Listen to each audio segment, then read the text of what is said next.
We are reading now back, that's chapter 43, Prabhupada Lilamrita.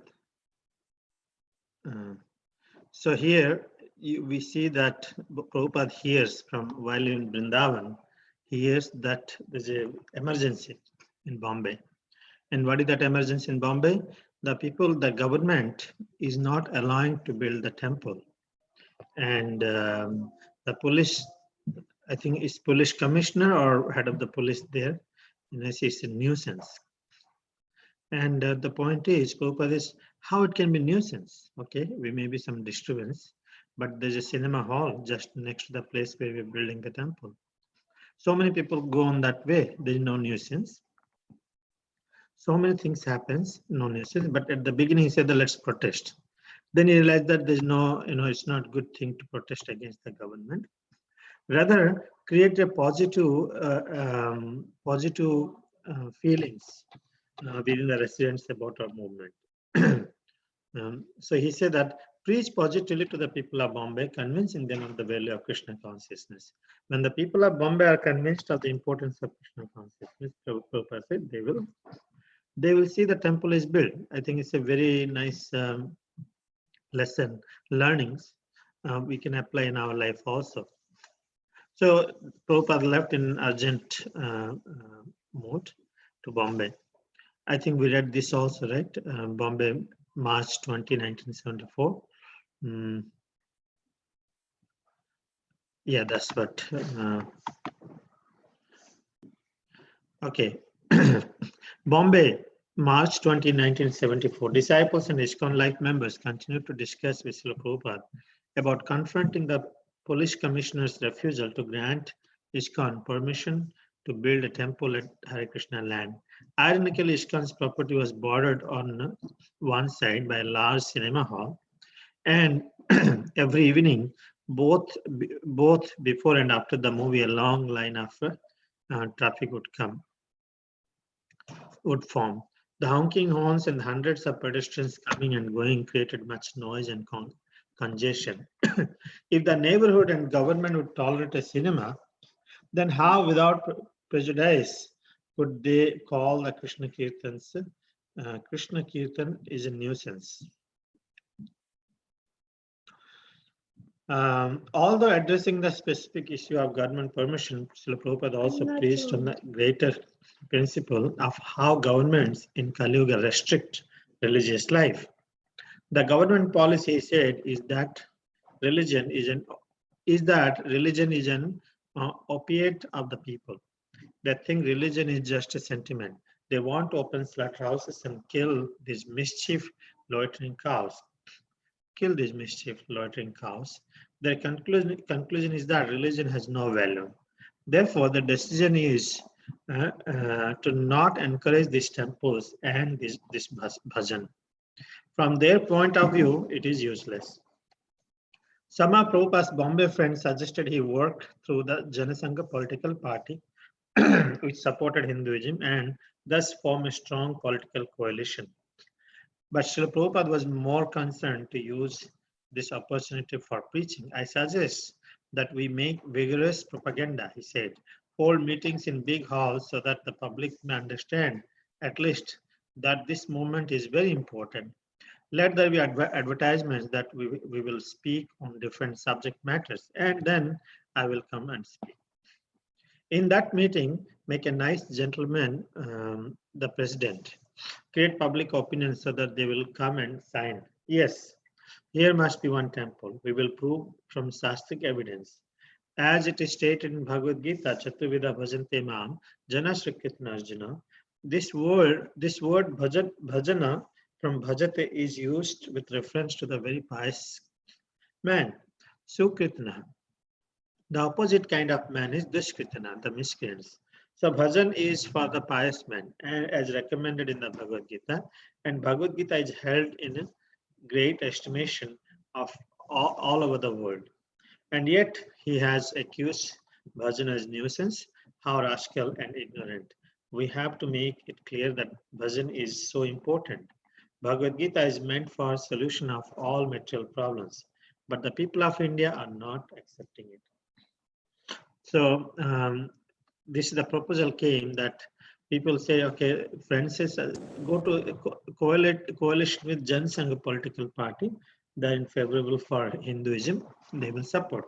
But Prabhupada wanted to take as an opportunity for preaching. As we are studying threats and opportunities, right? Some of you know, I think yes, I can prove knows how we can. This is a threat to Prabhupada that they should not build the temple. Now Prabhupada wants to use it as an opportunity, and a very nice. What did he say? He say, whole. I suggest we make vigorous propaganda, hold big meetings, big halls, public understand, that public may understand. And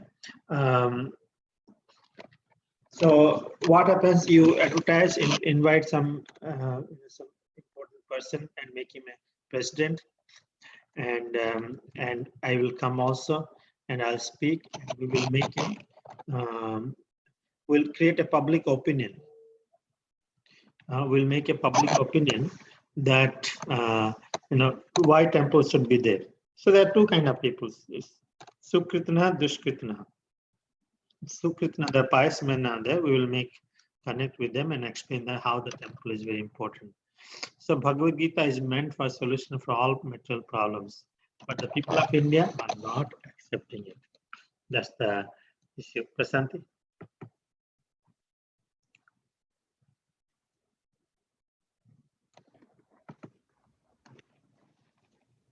In that meet,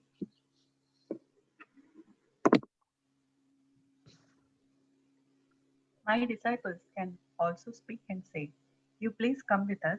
We are foreigners, but we know Krishna is not for this or that. So, why are you Indians lacking? You accept your culture. We have taken to Krishna, and Krishna says that simply by Kirtana, one becomes free from all contamination. So, why not join with us? This is the wrong. What is the wrong there? It is stated in your Shastra, and we have adopted it, and we are feeling better. So, why are you so callous? You educated youth and gentlemen. This kind of propaganda has to be made. Srila Prabhupada had abandoned the idea of direct political agitation, but he continued to speak against the police commissioner's decision and to deliberate on overcoming it. He considered the matter for all possible angles, pro and con. At one point, he said that if they could not get sanction to build a temple, then they should build a hotel. I'm trying to get sanction, he said. If you don't give permission, then hotel. Build a hotel in the front of the temple in the rear. Build a hotel in the front and a temple in the rear, suggested Tamal Krishna Goswami. Yes, Prabhupada replied, and he instructed his men further on dealing with opposition. As with the struggle to acquire the land, the present struggle also threatened to become a long legal battle. Prabhupada remained always transcendental, however, even while fighting, and he maintained his normal activities in Bombay, enjoying the mild tropical climate. Although ISKCON owned a number of tenement buildings on the Juhu land, the devotees had not been able to use a single one, since all were occupied. But recently, when tenants had vacated one of the apartments, the devotees had prepared it for Prabhupada. It was a modest place, two small rooms with a little kitchen. But now, for the first time, Prabhupada had his own residence at Hare Krishna land. Prabhupada liked to sit on the narrow veranda outside his apartment and take his massage in the sun, surveying the Juhu land with its many tall coconut trees, their long palm leaves rustling pleasantly in the breeze. Prabhupada said, Hare Krishna land was a paradise. Devotees were happy.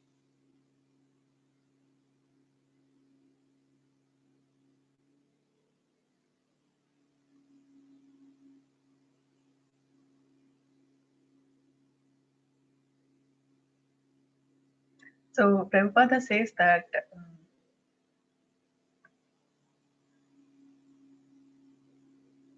Prabhupada says that why are Indians lacking? They should accept the culture, and already the foreigners have accepted them, and why don't they?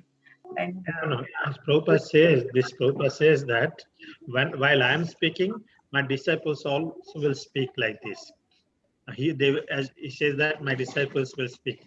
You please come with us. We are foreigners, but we know, that Krishna is for everybody, right?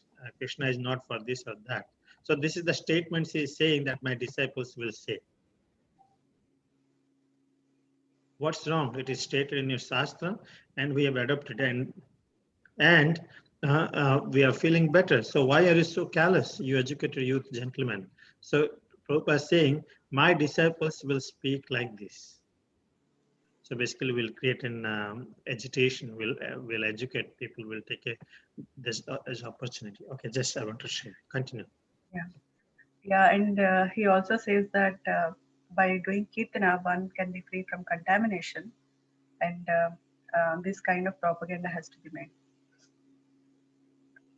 Prabhupada abandoned the idea of direct political agitation, and he wanted to oppose the police commissioner's decision and deliberately talk about it. And he also considered many pros and cons. And then he ultimately said if the sanction or the approval did not come, then they should build a hotel. Tamal Krishna said we can build a temple in the rear, then Prabhupada said yes. Prabhupada is even during this struggle, Prabhupada is always transcendental, and he continued his normal activities and enjoyed the climate in the Bombay. And one of the tenants vacated in the nearby. Previously, all the apartments are full. Now, one of the tenants vacated, so they prepared it for Prabhupada. Now, Prabhupada has his own residence in Bombay. It was very small place with 2 rooms and a kitchen.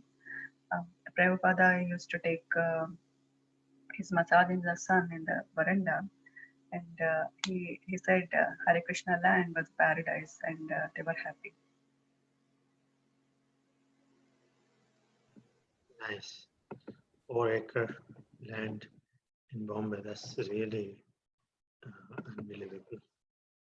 Okay. Yes, I can prove you can do it.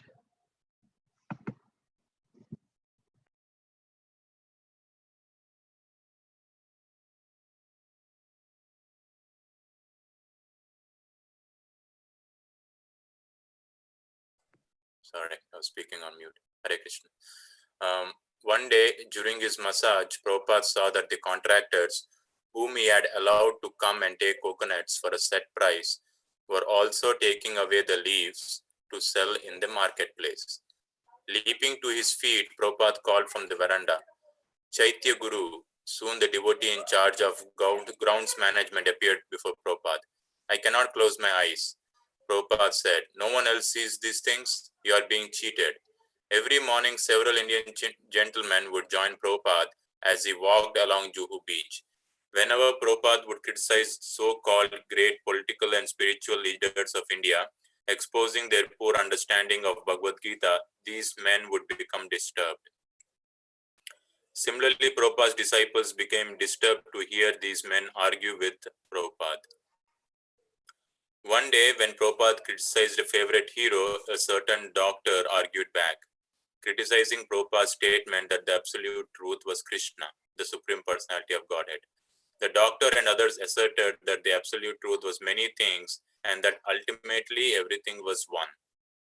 The devotees could barely restrain themselves, but still Prabhupada always treated these men as his friends. Early the next morning in his room, however, Prabhupada told his disciples that these men were actually Mayavadis. We will now have a program, he said, where we will walk on the beach, but we will only chant Hare Krishna. If they want to talk, we will just chant, and we will all chant only. If they wish to, they can walk with us. Prabhupada, the devotee, said, they will be restless if we do that. Even if they don't chant, said Prabhupada, if they only hear, it will be beneficial for them. Mayavadi philosophy is very dangerous. Sri Chaitanya Mahaprabhu said that whoever hears it is doomed. A devotee asked why a Mayavadi would disguise himself as Krishna Bhakta. They do it, Prabhupada said, to get popular reception for being liberal to all. But if a woman says that she is very liberal and accepts any man, that may seem to be a liberal proposal, but it is not good. We will read the Krishna book on the walk, Prabhupada said. I am walking with my disciples. If these men like, they can join and hear. But if they want to ask questions, they must accept the Guru's answer without argument. Is that all right? The next morning, although the usual challengers did not join the walk, Prabhupada had Giriraj read aloud from the Krishna book. Suddenly, Prabhupada sighted the familiar group of speculators approaching from the opposite direction. But as they drew closer, they purposely turned aside as to avoid Prabhupada. One of them came over, however, and representing the entire group, informed Prabhupada they were not going to walk with him anymore. They had met and decided that the conversations with him created too much argument and criticism. India has many saints, the pan added. So I'll summarize.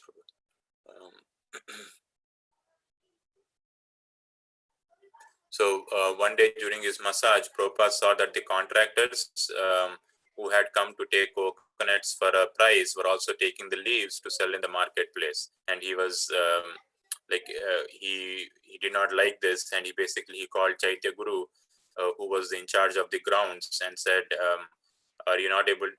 Is no one seeing anything? You are being cheated." And then every morning, several Indian gentlemen would join Prabhupada and his disciples for a walk along the Juhu beach. And whenever Prabhupada would criticize the political and spiritual leaders, saying that they don't have a good understanding of Bhagavad Gita, so those men would become disturbed, and they would argue with Prabhupada. And one day on a walk, Prabhupada criticized a favorite hero, and a doctor argued back, saying that he was criticizing that Krishna is the absolute truth, and he said that there are many things that are absolute, and at the last, everything is one. So basically, they were speaking about Mayavad philosophy, and devotees could not restrain themselves, but again, Prabhupada still treated them as his friends. And then next morning in his room, Prabhupada says, if those men again come today, we will just chant Hare Krishna, and they are basically Mayavadis. And if they talk, we will just chant. And devotee says that they will be restless, and Prabhupada says that's fine if they don't chant. At least if they hear, it will be beneficial for them. And it says that even Chaitanya Mahaprabhu said, whoever hears Mayavadi philosophy, it is dangerous and they are doomed. And a devotee asked, why would Mayavadi disguise himself as a Krishna Bhakta? And Prabhupada says that they do that so that they to seem as if they are liberal. And he gives an example that if a woman says that it is very liberal and accept any man, that is not good. So he gives a similar the analogy here for a Mayavad who says all is one. And Krishna, they said they'll read the Krishna book on the walk, and if they like, they can join it here. If they want to ask questions, then they must accept the Guru's answer. So next morning when they went, the people who used to join them did not join, and Prabhupada had Giriraj read from the Krishna book, and Prabhupada saw them, the same group of the Indian folk speculators. They came from the opposite direction, and when they came closer, they just went. They avoided Prabhupada's group and went in a different direction. But one of them came over and said that they discussed and they didn't want to have discussions with Prabhupada because it created argument and criticism. And he says that India has many saints. Got it?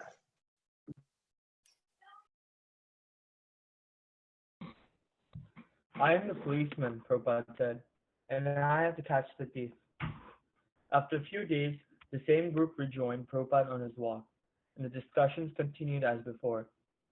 Some of Prabhupada's disciples remained disturbed, but Prabhupada was jolly, correcting his friends like an older brother, teaching them pure Krishna consciousness.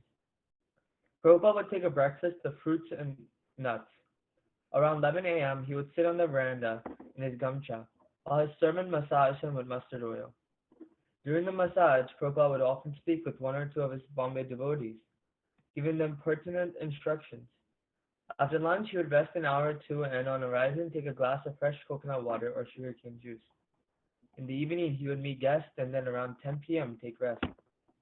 At 1 a.m., he would rise and sit at his desk, beneath a tent-like covering of mosquito netting, and dictate his translations and purports to Chaitanya Charitamrita until the time for his morning walk. Several times a day, Prabhupada will call for Dhiraj and other Bombay managers to confer on the last strategy in securing permission to build a temple. When Prabhupada's Bombay friends would visit, they would often find him on the roof of the tenement, sitting on white cotton sheeting and leaning on white bolsters, preaching the philosophy of Bhagavad Gita by the hour. He would ask his visitors to help him solidly establish Krishna consciousness in Bombay. One day during the massage, Prabhupada confided to his servant, "Most men are retired at my age. I do not want to manage anymore. I just want to do some writing." Prabhupada asked if there was some place in the world he could go for 6 months, a place he would be all alone, where no one could come to disturb him and where he would not get any mail.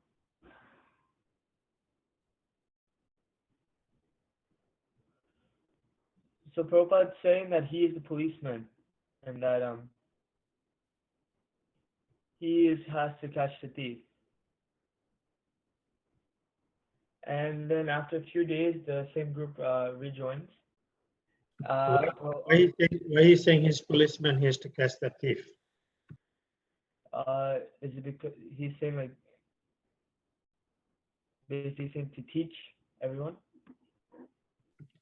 Didn't you hear previous conversation? I only heard part of it. What I understood from that. Yeah. So anyway, I'll talk. Because he wants to, teach the Mayavadi people, and Mayavadi people who pretends to be devotees. That says, I am the policeman and have to catch the thief. Okay. So yes, the same group joined Prabhupada again on his walk, and the discussion continued. But some of Prabhupada's disciples were still disturbed because how they used to try to criticize Prabhupada. But Prabhupada was still happy, and he was correcting his friends like an elder brother, teaching them Krishna consciousness. And then it would talk about Prabhupada's schedule, how he would take for breakfast fruits and nuts. And then around 11 a.m. he would sit on the veranda while his servant would massage him. And during the massage, Prabhupada would often speak with one or two of his devotees in Bombay, giving them instructions. And after lunch, he would rest for an hour or two. And then once he wakes up, he drinks a fresh glass of coconut water or sugarcane juice. And then in the evening, he would meet guests and take rest around 10 p.m. And exactly at 1 a.m., he would rise and he would dictate his translations and purports to Chaitanya Charitamrita until it was time for his morning walk. And during the day, Prabhupada would call Dhiraj Maharaj and the other Bombay managers to confirm the latest strategy in trying to secure permission to build a temple. And whenever Prabhupada's friends would visit him, they would find how he is on the roof of the tenement and how he is always preaching the Bhagavad Gita all the time. And in speak, he would always ask his visitors to help him establish Krishna consciousness in Bombay. And Prabhupada once confided to his servant, saying that Prabhupada, how many men at his age are retired, even before his age, are retired. And Prabhupada doesn't want to deal with the management much. He just wants to do some writing. He was asking, is there any place in the world where Prabhupada could stay just for 6 months and where he can be all alone and no one will be there to disturb him and he can write in peace? Prabhupada literally wants to go because this is why I'm managing now. Devotees should be able to do. Ajay, you ready to read? Of course. Okay. At one day or, yeah. All right. Oh. There we go. Prabhupada's servant suggested Tehran. Prabhupada considered it, then suggested New Vrindavan. He spoke of Mahatma Gandhi, who could not even sleep at night because people were always after him, even though he traveled incognito. That very day, a letter came from Bhagavan in Paris, inviting Prabhupada to tour his ISKCON centers in Europe. Immediately, Prabhupada was enlivened at this invitation. He said he would go. But earlier today, his servant said he wanted to go away and be alone. Prabhupada laughed. That will not be possible for me in this lifetime. Better I keep traveling and die on the battlefield. For a warrior, it is glorious to die on the battlefield, is it not? That's a great line, isn't it? But traveling around the world once or twice a year had become Prabhupada's routine. In describing his own spiritual master, he had written, Hindus are not allowed to cross the ocean, but you send your devotees overseas to preach. The injunctions for Hindus not to cross the ocean was to protect them from traveling the pious land, or from leaving the pious land of India, since so many Indians gave up their culture when they went abroad. When Prabhupada had been a small child, one of his uncles had suggested he one day go to London and become a lawyer, but Prabhupada's father had protested. He did not want his son to be exposed to the sinful ways of the West. Years later, Prabhupada had gone to London as a preacher to change the ways of the sinful. For this reason, the Vaishnavas should travel. Just before starting his European tour, Prabhupada explained to several devotees in his room that they should also travel and preach. He said they should do so while they were young, and then when they were old and matured in Krishna consciousness, they could go to Mayapur, retire, and simply chant Hare Krishna. Of course, for myself, Prabhupada added, I'm not so mature.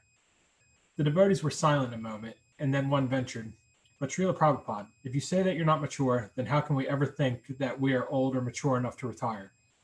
Prabhupada smiled and said that they would have to decide for themselves, but he was not mature enough. Tamala Krishna Goswami said, then we also will never become so mature that we can retire. That's a good section, huh? Prabhupada was joking, but the devotees are saying, either Prabhupada is joking, of course, in this section. So, Prabhupada's trying to figure out, he's getting death threats and people are after him, and he's got these snakes after him. So he's trying to figure out where he should go, and someone says Tehran, and Did he get that death threats? I didn't hear. Where did he do? Which one? Did he get the death threats? I assume that's why he was leaving, right? Because people were after him, yeah. No, I don't think because of anywhere like that. No. Did you read like? No, he said. I think he just wanted to take some, go to a solitary place. Oh, is that what he just needed? He just needed a break. Okay. Yeah. So somebody said Tehran, and then that is not that common. Yeah. Yeah. So he said Tehran, and then somebody said Tehran, and then Prabhupada said, let's go to New Vrindavan, and see. Okay. Yeah. That's what confused me was this next line, because he was talking about Mahatma Gandhi, who people were always after him. It was just after him to see him and talk to him, not after him to. But so even though he traveled incognito undercover all the time, then Bhagavan sent him a letter from Paris saying, "Hey, come to Europe." And Prabhupada was like, "Yep, I'm in. Right, I'm going to Europe to tour the ISKCON centers."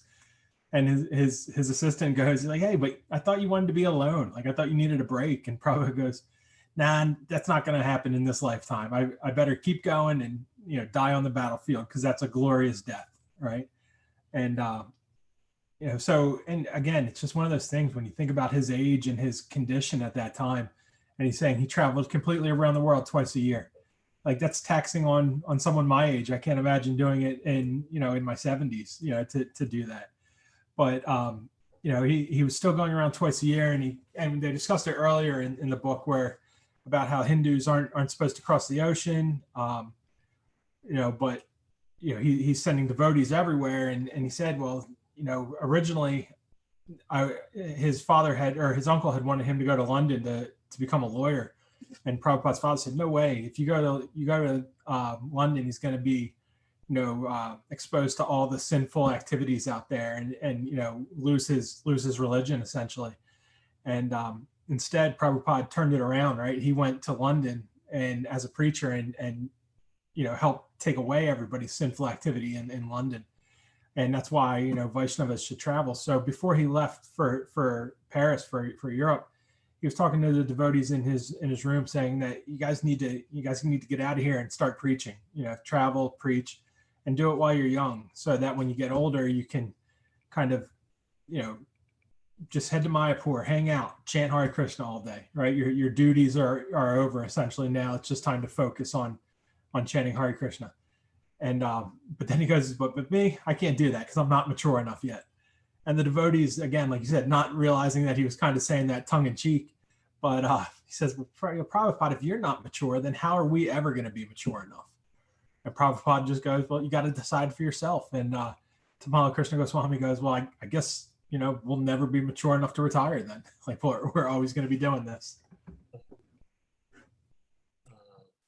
So Prabhupada has instruction for you today. 30s.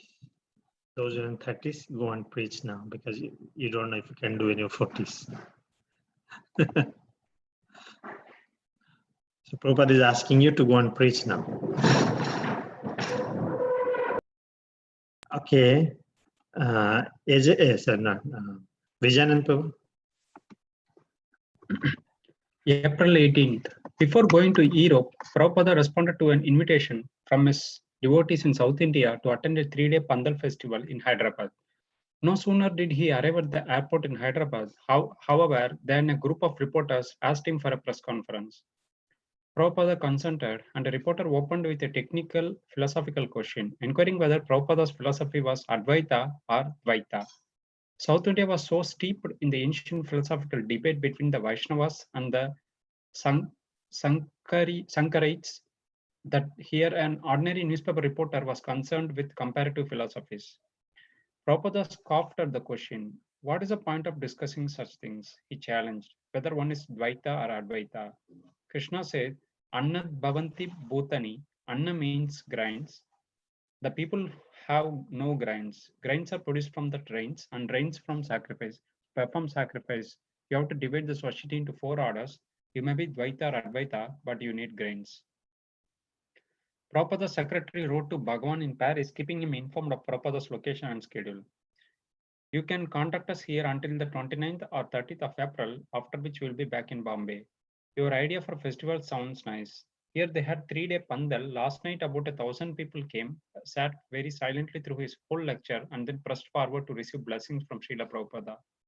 Devotees had the deities on stage and a Vyasasana and lots of prasadam for the guests. April 25. From Hyderabad, Srila Prabhupada flew to Tirupati. There in mountainous Tirumala stands the richest temple in India, where a deity of Vishnu known as Balaji resides. The temple managers respectfully welcomed Srila Prabhupada and his party, providing them with 2 cottages on the mountainside.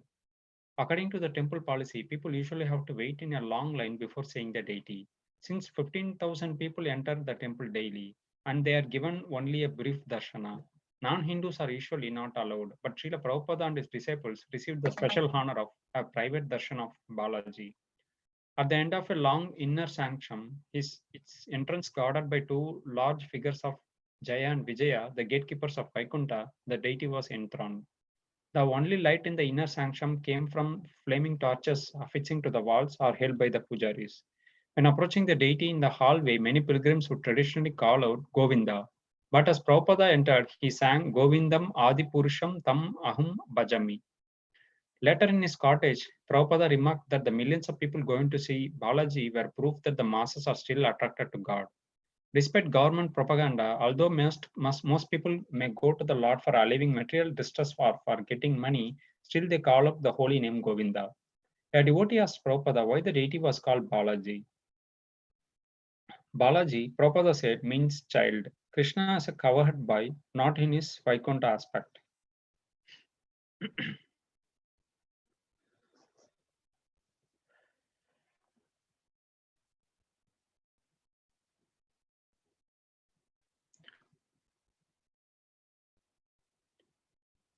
Little bit. Okay.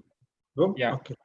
Little bit like the Hyderabad. There was a press meet. You read a lot. Good. So, before going to the Europe, Prabhupada decided to accept the invitation, and he from his devotees in South India to attend a 3-day Pandal festival in Hyderabad. And as soon as he arrived, there was a group of reporters. They asked him for a press conference, and Prabhupada consented to it. And they started with a technical philosophical question whether Prabhupada's philosophy was Advaita or Dvaita. And the reason behind was South India was so steeped in the philosophical debate between the Vaishnavas and the Sankarites. And so that even the ordinary newspaper was concerned about the philosophy's comparison. And Prabhupada, basically, instead of answering straightly that question, so he was saying there is no use of discussing such things, and he challenged that instead of discussing Advaita and Advaita, Krishna says like Annat Bhavanti Bhutani, so means grains, Anna means grains, and people they do not have grains, and grains are produced from rains, and rains are coming from sacrifice. So he insisted to perform sacrifice so that also to divide the society into 4 orders, so that they will get the grains, and not to discuss in the have unnecessary discussion on Dvaita or Advaita. And also, Prabhupada's secretary wrote to Bhagwan in Paris, informing him the location and the schedule, and also mentioning about the Pandal festival. Like he mentioned that like more than 1,000 people came, and they were silent throughout the whole lecture, and they also pressed forward to receive the blessing from Prabhupada. And also the devotees had the Vyasasana as well as the lot of prasadam for the guests. So after finishing the Hyderabad Pandal program, Prabhupada flew to Tirupati, which is the mountainous Tirumala's temple, which is the richest temple in India, and where the deity of Vishnu known as the Balaji resides over there.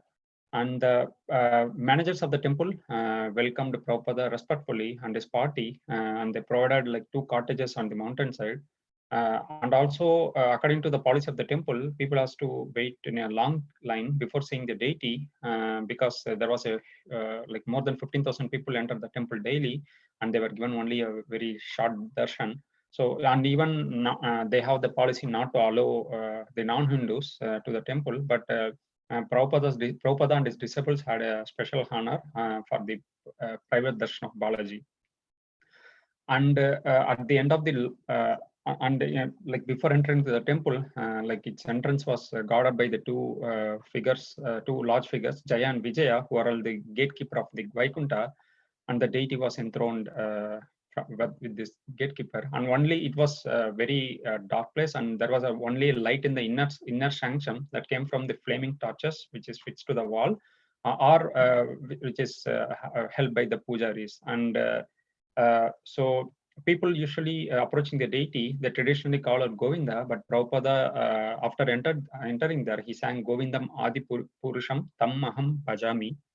And also, later in his cottage, Prabhupada mentioned to his disciples that millions of people go to see Balaji, which is a proof that large mass of people are still attracted to the god, in despite of the government propaganda. And also, he also mentioned that the people, large amount of people turn around there because of the material distress or for the getting money, but still they call out the name Govinda. And also, a devotee asked Prabhupada like why the deity was called Balaji, and Prabhupada replied to that like that means Balaji means child, and Krishna as a cowherd boy, not which is not in his Vaikuntha aspect.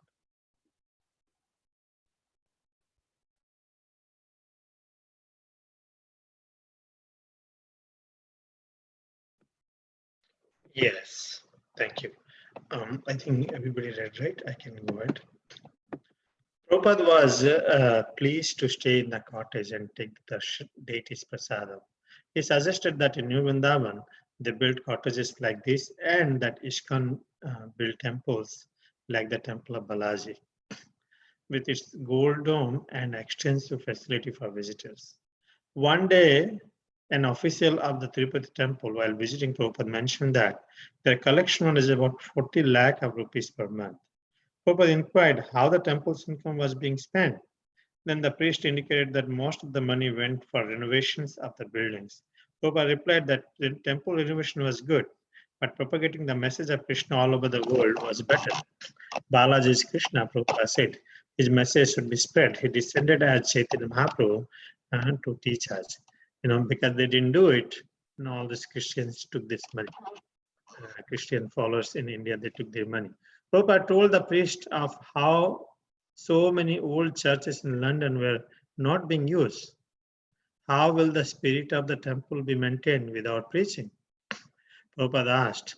The priest then boasted that they were building another temple and installing Panchaposhana, 5 deities recommended for worship of the impersonality Shankaracharya. Prabhupada was surprised.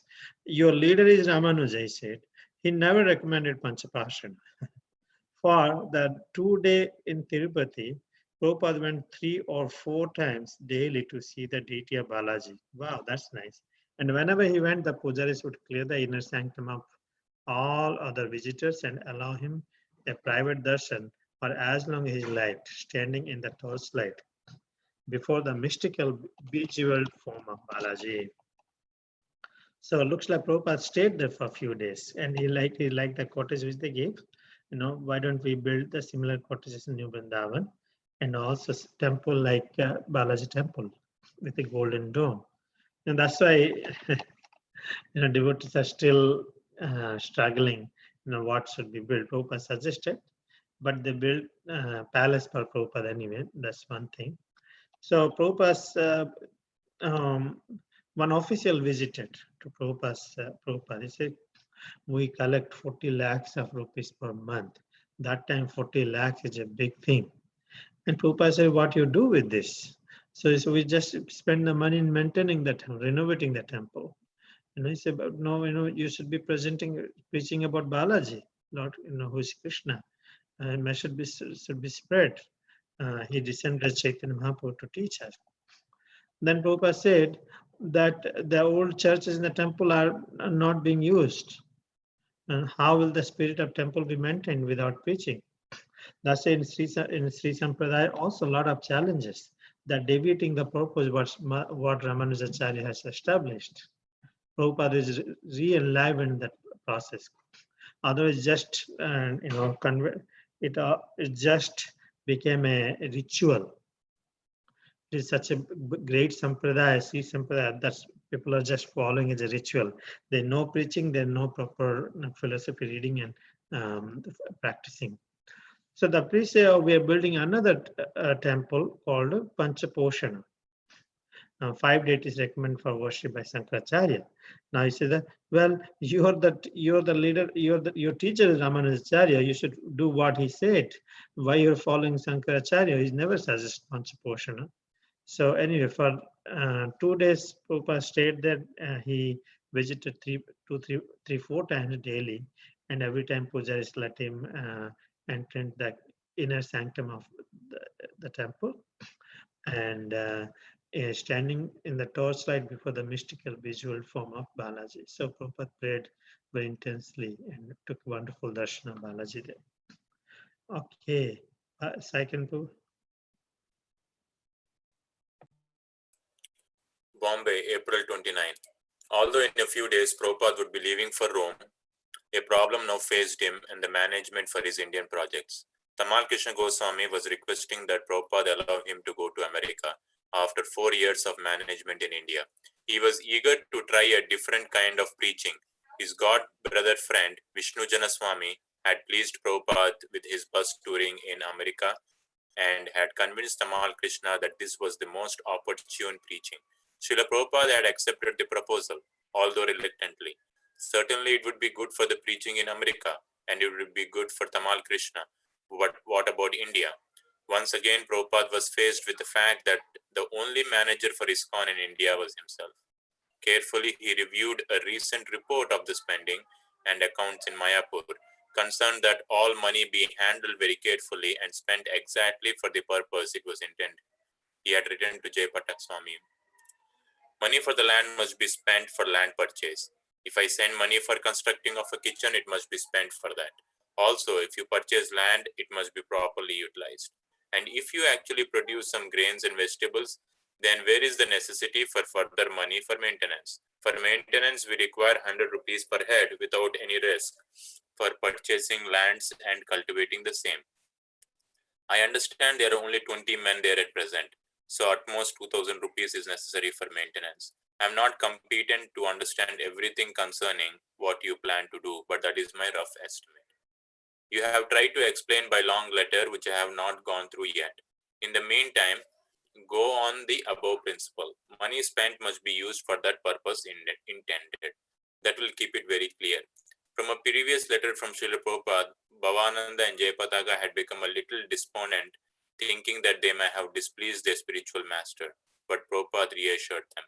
I know you are working hard and sincerely. I have no business to criticize, but as head of the institution or your spiritual master, it is my duty to find out your faults. Even Chaitanya Mahaprabhu presented himself as faulty before his spiritual master. To remain faulty before the spiritual master is a good qualification, so he is subjected to rectification. But if one thinks he is all perfect, then there is no scope for rectification. Don't be sorry when I find fault. That is my primary duty. Chanakya Pandit says one must find fault with disciples and sons. It is good for them.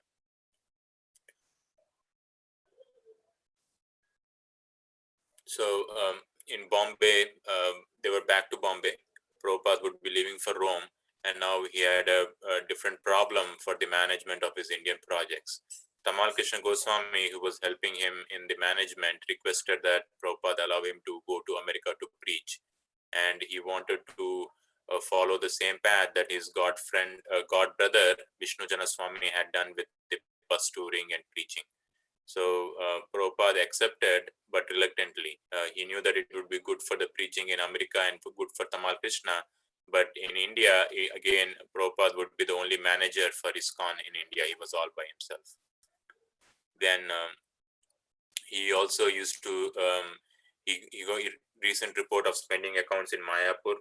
And then he used to mention, he wrote a letter to Jayapatak Swami Maharaj saying that if the money has been sent for land, it must be used for land purchase. If it is sent for construction of a kitchen, it must be used for that. And if you purchase land, he says you should actually produce some grains and vegetables, and then that can be used for maintenance. And he says that by his estimation, around 100 rupees per head, and if we have, because we have 20 men, so around 2,000 rupees is good enough for maintenance. And he says this is my rough estimate. He also says that, like in the previous letter from Prabhupada, Bhavanand and Jayapataka had lost a little bit of hope because they thought they have displeased their spiritual master. But Prabhupada reassured them that you are working hard and sincerely. And even though I have no business to criticize, but head of the institution and your spiritual master, it is my duty to find faults. Even Chaitanya Mahaprabhu himself presented himself as faulty before his spiritual master. And it says that is a good thing because then you are subject to rectification. And if one thinks that he's all perfect, then there is no scope for rectification, then it is not good. He won't progress much. And he says that, I think that's still that. Yes. Thank you. Nipa, you can read. Everything okay?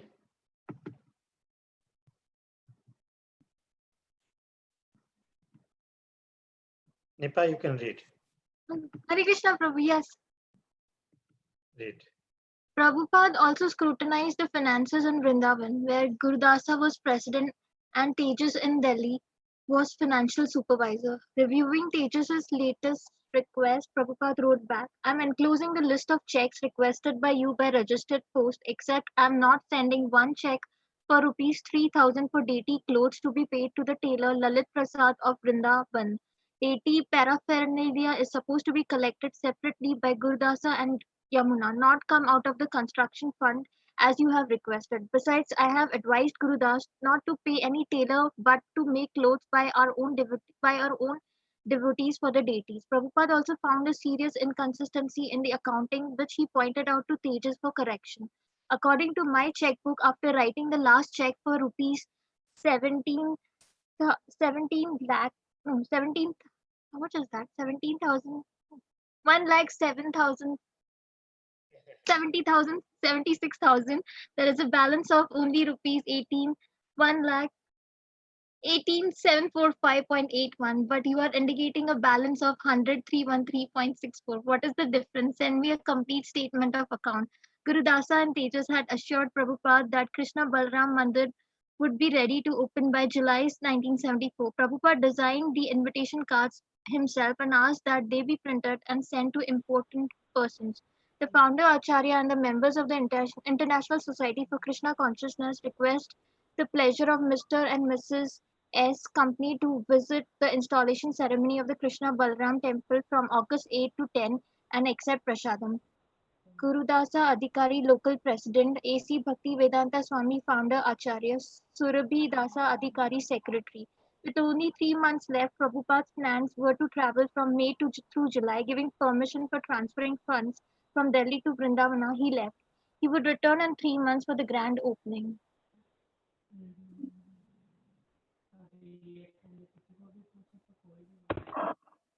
So here Prabhupada is scrutinizing the finances, where Gurudasa is was the president and Tejas in Delhi, the supervisor financial, and the Prabhupada wrote back after reviewing Tejas's latest request, and he enclosed a list of checks which was requested by registered post, and he said except that he's not sending one check of rupees 3,000 for deity clothes, which should be to be paid to the tailor Lalit Prasad, and it's supposed to be collected separately by Gurudasa and Yamuna and not come out of the construction fund.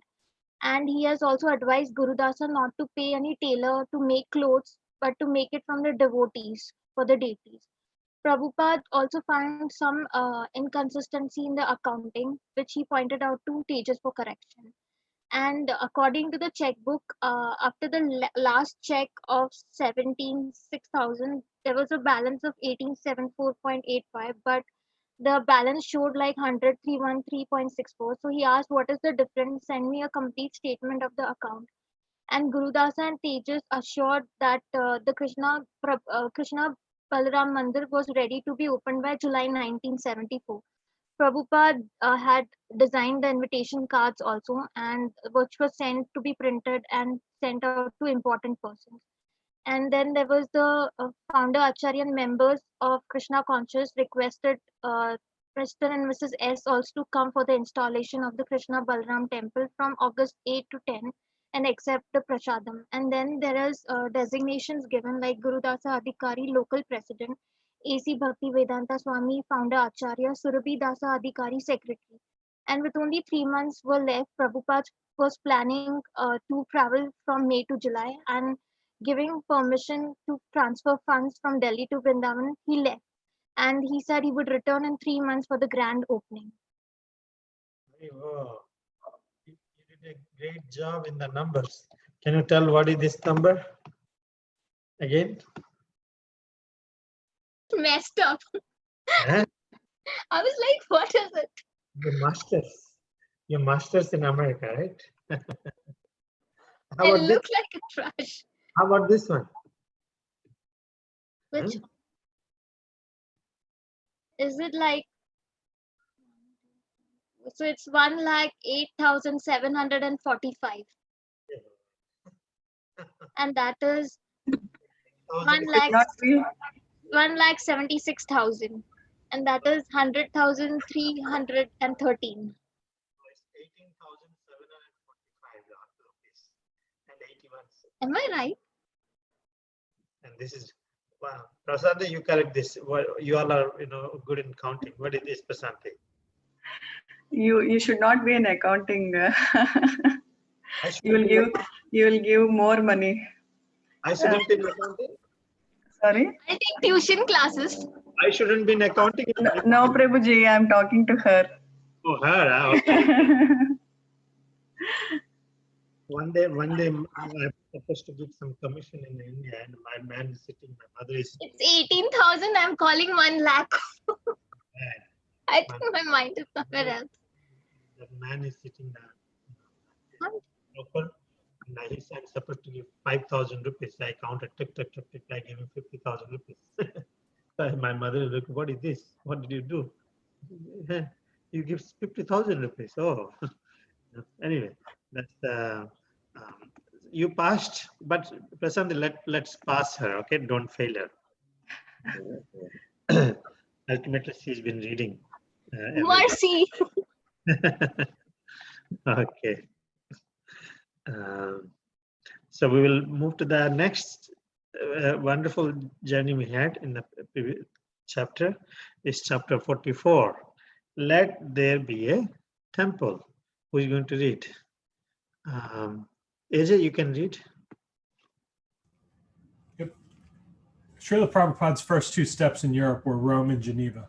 In both places, devotees had arranged many outside speaking engagements as well as meetings with important guests in Prabhupada's room.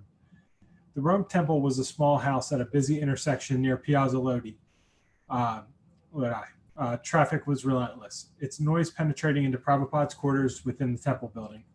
I hope the noise of the traffic doesn't bother you too much, Dhananjaya, the temple president, apologized. No, Prabhupada replied. This sound is very pleasing. It means this is a very important part of Rome. This is a very good location. At Villa Borghese, in a hotel hall built to seat 500 people, Prabhupada spoke before a crowd of more than 1,000.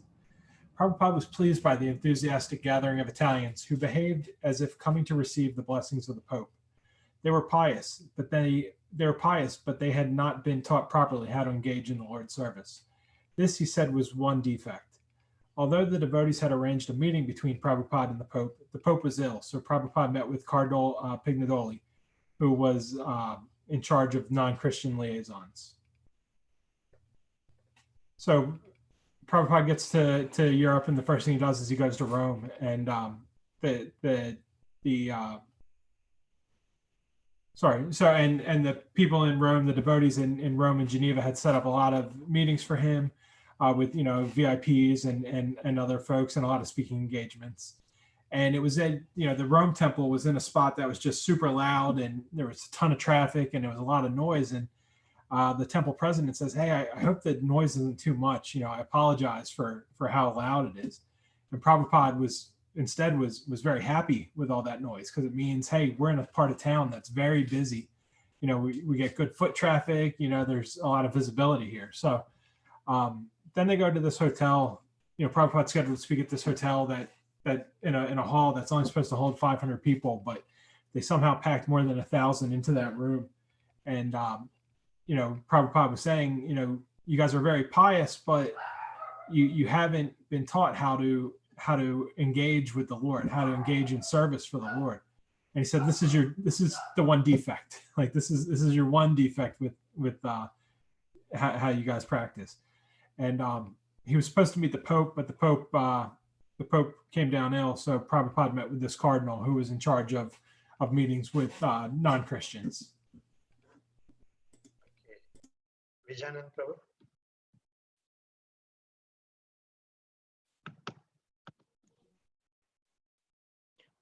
In flying to Geneva, Prabhupada and his secretaries viewed the snow-covered Alps.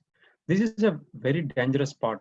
Prabhupada remarked as the plane flew above the Alpine peaks. Many planes have crashed here. In Geneva, the mayor offered Prabhupada an official reception. Everything went smoothly according to diplomatic protocol. Afterward, the mayor asked frankly, if everyone becomes like you are saying, wouldn't the economy be threatened? Prabhupada said no, and he quoted the same verse he had given to press reporters in Hyderabad, Annat Bhavanti Bhutani. Grains are produced by rains, which are produced by sacrifice to Vishnu. Prabhupada proposed that if men cultivated their own land and kept cows, they would have no economic problems. Krishna conscious devotees could work in all ways of life within society. In fact, they could teach how to organize society according to God conscious principles. While returning to the temple, Prabhupada asked, were my answers all right? One of the devotees replied that he thought the mayor considered the devotees beggars. Therefore, Prabhupada said, I told him about tilling their land. We are not beggars. We are giving the highest knowledge. I gave him a copy of Bhagavad Gita, the highest knowledge. Could not give us anything. So he could not give us anything. Who is the beggar? Prabhupada accepted an invitation in Geneva to speak at the World Health Organization of the United Nations. He also met at the temple with Indologist Jean Herbert and with several scientists and professors.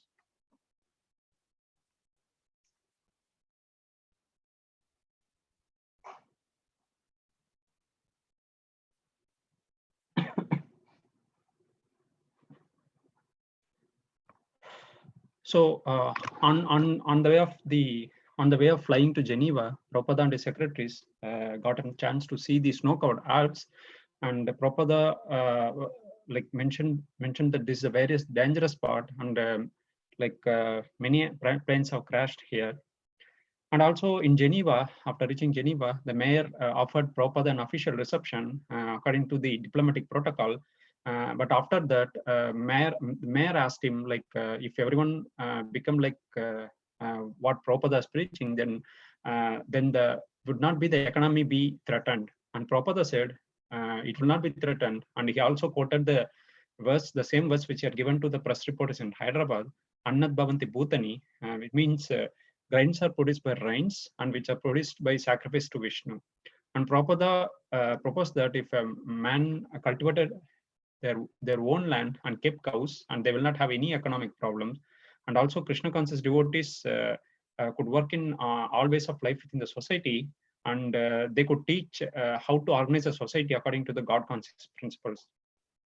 And while returned to the temple, Prabhupada checked with his disciples if his answers were all right. And one of the devotees replied that the mayors considered them as the beggars. So further Prabhupada mentioned that that's what I told him about the tilling the land, and we are not beggars, but we are giving the highest knowledge. So Prabhupada gave a copy of Bhagavad Gita, the highest knowledge, but the mayor could not give us anything. So he questioned them, like, even who is the beggar? And also Prabhupada accepted an invitation in Geneva to speak at the World Health Organization of the United Nations. He also met the Indologist Jean Herbert at the temple with several scientists and professors. Prasanthi?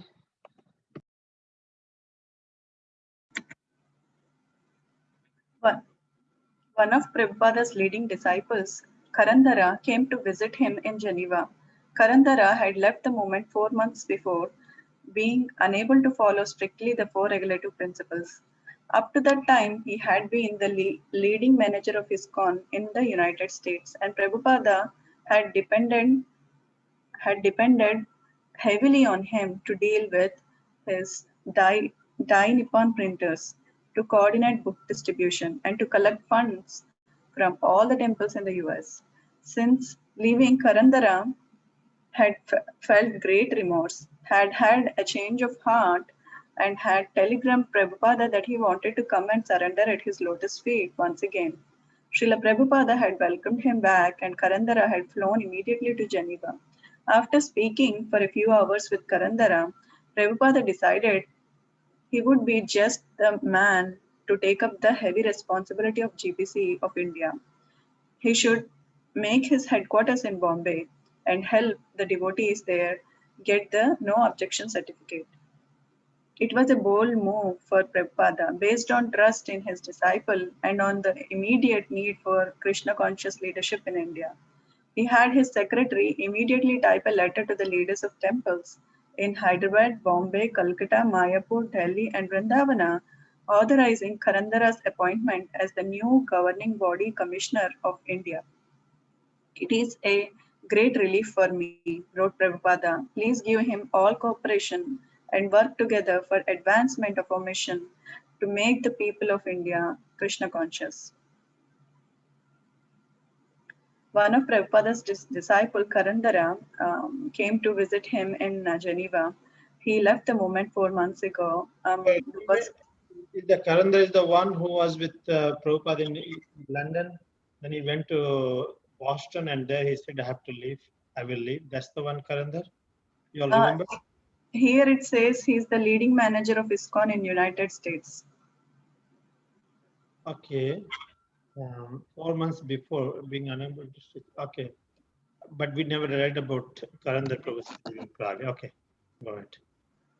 So he was manager in the United States, but he was unable to follow the regulative principles, and he had to give up for some time, and then he was guilty, and he wants to come back to the movement again, and he wanted to visit Prabhupada and to surrender at his lotus feet.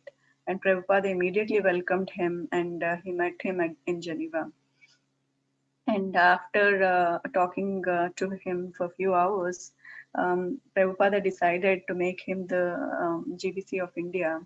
And also immediately his secretary typed letters to all the centers in India asking for their cooperation for the new GBC head.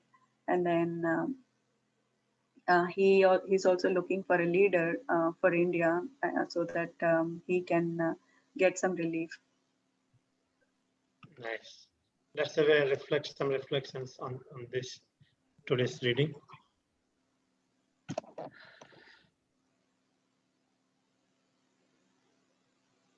So I remember Prabhupada being in Juhu, right? And the plan, he got one apartment in one room, and he was massaged. He said that money is, people are stealing. The contractor was giving vendor is supposed to take coconuts. He's taking the leaves also. You're not seeing that we are being cheated. And he was very careful about the money management, and by Gurudas and Yamuna Mataji there in Vrindavan, right? He went to Tirupati. He wanted to go, right? But he's invited for Europe tour, and he accepted that. Before that, he went to Hyderabad and Tirupati. Yes. Anything else? And he also argued with basically whenever they were talking about Mayavadi philosophy, he argued with the Indian speculators who would join him for the morning walk in Juhu Beach, saying that, and he said, let's just chant, because they are not chanting. At least if we chant, they'll get the benefit by hearing. I was thinking Mayavadis and this liberals are only new. Looks like it has been there for a long time. Because I didn't believe that there's that kind of bad situation in those days also. Yes. Anything else?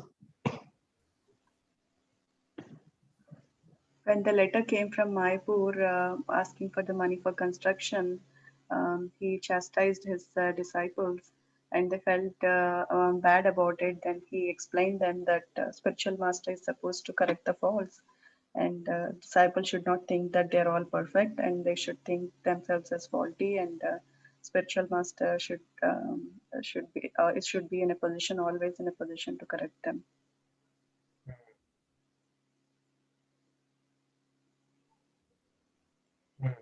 Very good.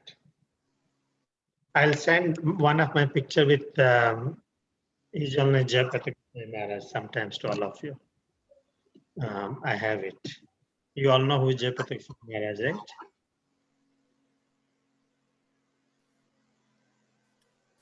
No? He's the in charge, like here we read, like he's the in charge for Mayapur, and he's also Guru Maharaj for Subal Prabhu and few devotees here. Yes. Okay. What else? Others?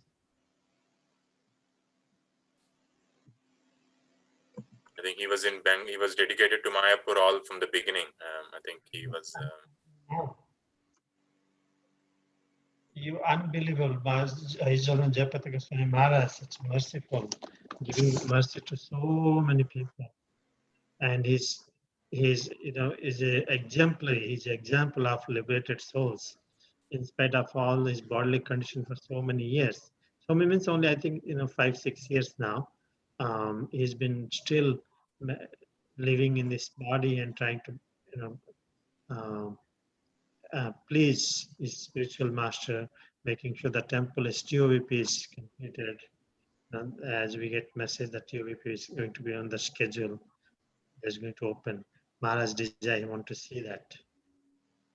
So and still he initiates so many people. It's unbelievable. Anything else? One more minute.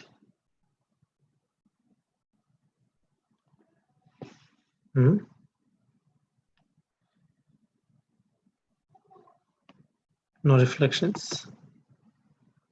Maybe you all prepare for a presentation then. Okay, that's good. So we will continue tomorrow. We'll end it here tonight. Okay. Hare Krishna. Prabhupada ki jai. Hare Krishna. Hare Krishna. Hare Krishna. Have a good night. Good night, Hare Krishna. Hare Krishna.